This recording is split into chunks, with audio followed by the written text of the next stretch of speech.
ഈശോ മിശിഹായ്ക്ക് സ്തുതിയായിരിക്കട്ടെ.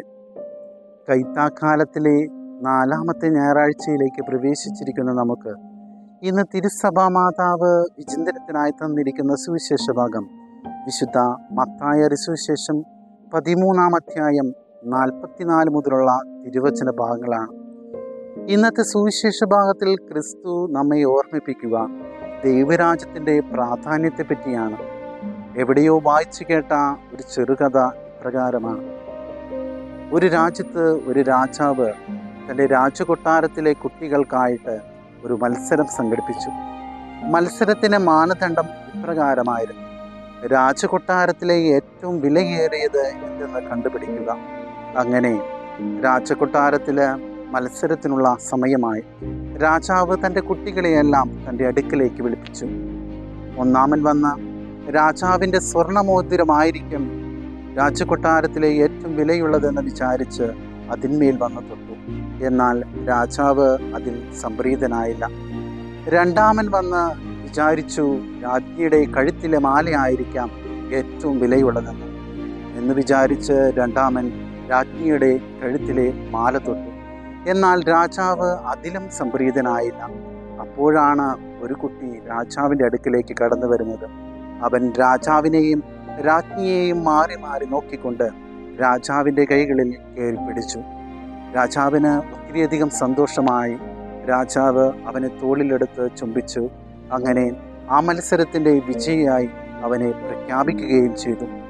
അതേ പ്രിയപ്പെട്ടവരെ, രാജകൊട്ടാരത്തിലെ ഏറ്റവും വിലയേറിയത് രാജാവാണ്. കാരണം ആ രാജ്യത്തിൻ്റെ മൊത്തം ഉടമസ്ഥാവകാശം രാജാവിൻ്റെ കൈകളിലാണ്. ഇന്നത്തെ സുവിശേഷ ഭാഗത്തിലൂടെ ക്രിസ്തു നമ്മെ ഓർമ്മിപ്പിക്കുന്ന സന്ദേശവും ഇത് തന്നെയാണ്.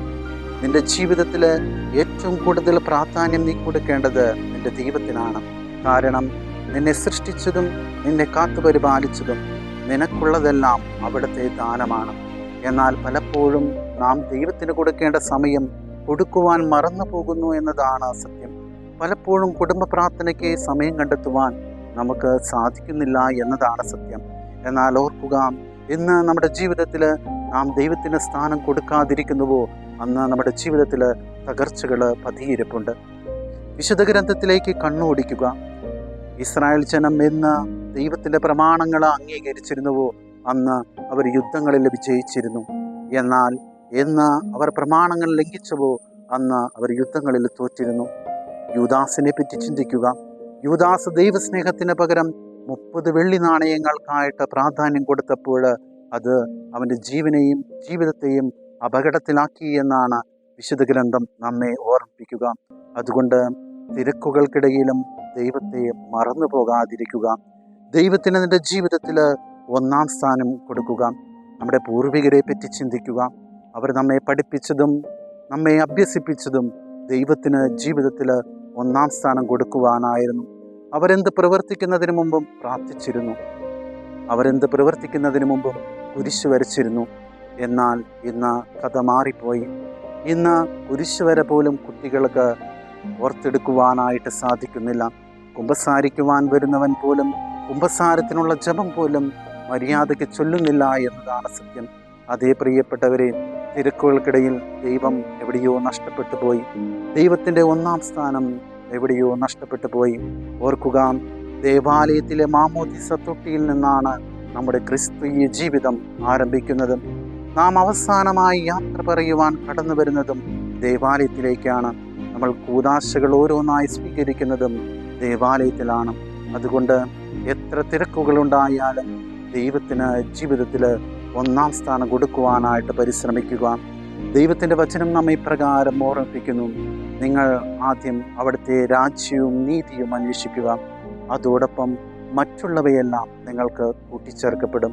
അതുകൊണ്ട് ഇന്ന് ഈ ദിവസം ദൈവരാജ്യത്തിൻ്റെ മൂല്യത്തെപ്പറ്റി നാം ചിന്തിക്കുമ്പോൾ ക്രിസ്തുവിന് ജീവിതത്തിൽ 1-ാം സ്ഥാനം കൊടുക്കുവാനും കുടുംബ പ്രാർത്ഥന മുടക്കാതിരിക്കുവാനും അനുദിന വിശുദ്ധ ബലിയിൽ സജീവമായി പങ്കെടുക്കുവാനും അങ്ങനെ ജീവിതത്തിൽ ക്രിസ്തുവിന് 1-ാം സ്ഥാനം കൊടുത്തുകൊണ്ട് ദൈവാനുഗ്രഹങ്ങൾ നേടുവാൻ നമുക്ക് പരിശ്രമിക്കാം.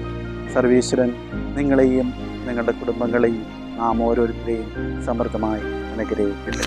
നമ്മുടെ കർത്താവ് ഈശോ മിശിഹായുടെ കൃപയും പിതാവായ ദൈവത്തിൻ്റെ സ്നേഹവും പരിശുദ്ധാത്മാവിൻ്റെ സഹവാസവും നാം എല്ലാവരോടും കൂടി ഉണ്ടായിരിക്കട്ടെ, ഇപ്പോഴും എപ്പോഴും എന്നേക്കും.